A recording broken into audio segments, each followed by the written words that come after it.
fun with math with some of the older kids now. This can also be geared for the younger students too. You just want to use numbers 1 to 20.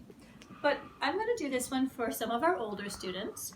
So what you're going to need, you need a dice, paper and pencil to do math problems, and you're going to need to cut up numbers to 100. So, and I would like you to use bigger numbers, like 2-digit numbers.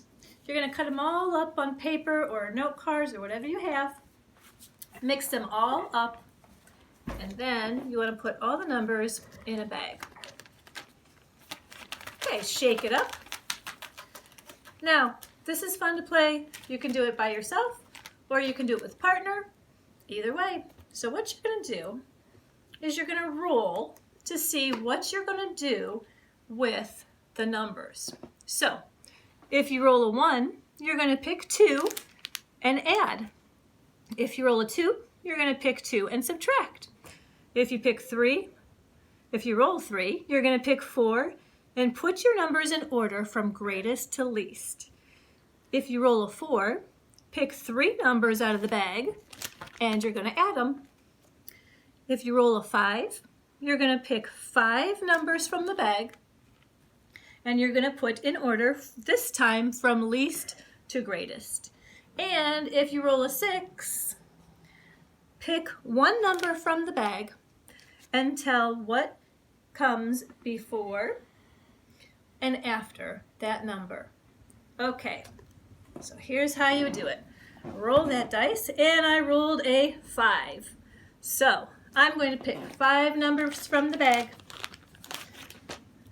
Reach in and pick them. Let me see, 1, 2, 3, 4, 5. I'm not peeking. Put the others back in that bag. Now I can flip them over. All right, so I have to follow my direction. I picked 5 numbers and I'm going to put in order from least, so remember least means smallest, to greatest, and greatest means biggest. So let's take a look at our numbers. I have 27, 52, 45, 21, and 81. So I'm going to start least to greatest. So which number is the smallest out of these? 21. All right, now what comes next? The next number in order would be 27. Okay, let's see what comes next. 45. I have 2 numbers left. 52. And my greatest number out of those numbers is 81. So I did least to greatest. You want to mix them back up, put them back in the bag, and roll that dice again. Have fun with it.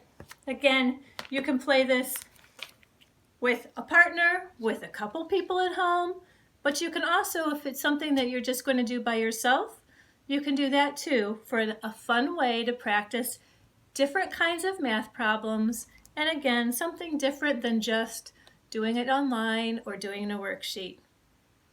Have fun, guys!